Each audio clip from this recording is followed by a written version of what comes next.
Since we met you people 500 years ago, look at us. We've given everything. You are still taking. It's true.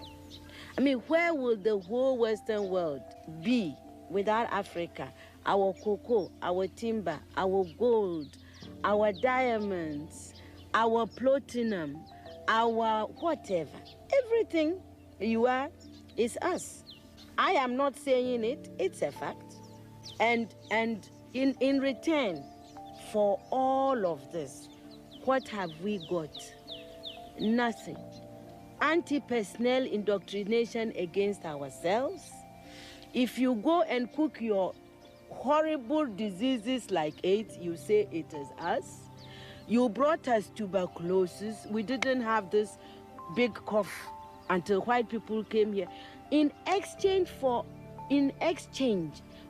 Africa giving Europe 500 solid years of our people, I mean not Europe, the Western world, of our human beings to work your canes, to dig your gold, to take in gold itself, diamond, I mean, you know, fish, peanuts, palm oil, everything.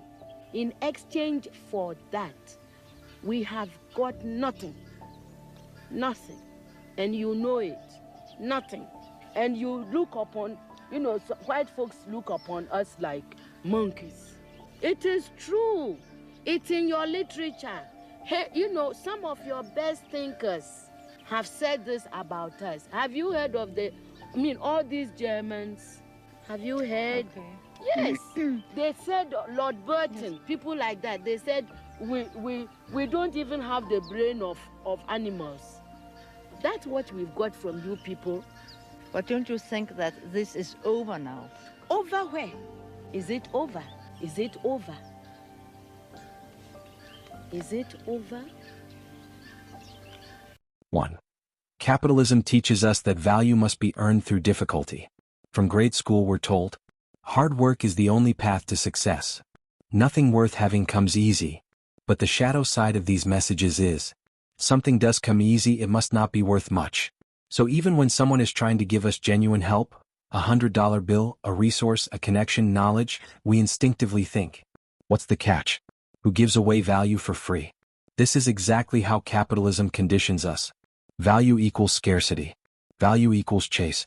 Value equals difficulty. Value equals competition. If you're giving something valuable away, it contradicts the programming. People cannot process it. 2. Capitalism also teaches us that people are always trying to get over. Because the system is based on extraction, exploitation, upselling, and manipulation, people learn to assume that every offer has a hidden cost. When you try to hand a stranger $100, the reaction isn't gratitude, it's suspicion.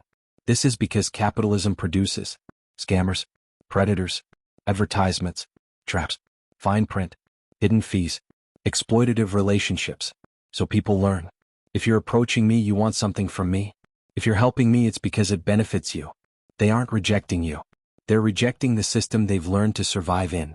3. Capitalism distorts our understanding of worth. When you wrote this, if the person reached out to you, it minimizes their worth in some way. That is exactly how capitalist social psychology works. People believe. Important people don't chase you. Valuable people don't come to you. People who know something valuable keep it close. If you're giving me something, you must not be worth much. It's backwards. But in this system, chasing equals low value and being chased equals high value. So if someone offers them value, they assume something is wrong. Why me? Why now? What do they want in return? I didn't earn this. But these scripts were written for us, not by us. For capitalism ties blessings to struggle. This is why your line about God hits hard. Why not think God put it on this person's heart to reach out to me to better my situation? Because capitalism has replaced faith with fear, and replaced trust with transaction. People genuinely believe. The blessing must be delayed. The blessing must be painful. The blessing must cost you. Capitalism conditions people to reject easy blessings because it teaches them that their suffering is moral and their ease is suspicious. 5. Capitalism trains people to miss their blessings. The irony is painful. People are chasing opportunities, while running from the very people who are trying to help them. They're waiting for a miracle, while rejecting the miracles already sent their way. And you're right, This is not just psychological, it's systemic. Capitalism thrives when people stay anxious, people stay busy, people stay suspicious, people stay disconnected, people don't trust each other, people don't share, people don't accept help. Because once people begin to accept help from one another, capitalism loses its power. 6. Capitalism must make people distrust trust. Your final sentence nails it. That's the power of capitalism at work. Exactly. If capitalism can make people refuse free knowledge, free opportunity, free generosity, free community, free cooperation, then people will remain dependent on the system, not each other. It's psychological warfare. It's conditioning. It's social engineering. And it's why so many people pass up the blessings right in front of them.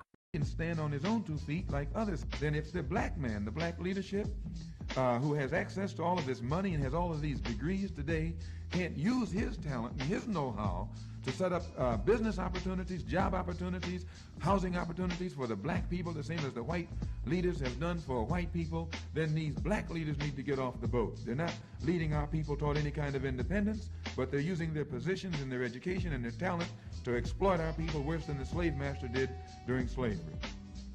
If white immigrants can come to this country 50 years ago with nickels and dimes and no education, and come here and pool their little nickels and dimes and no education, and set up little stores, develop these stores into larger stores, develop this into an industry which creates job opportunities for whites.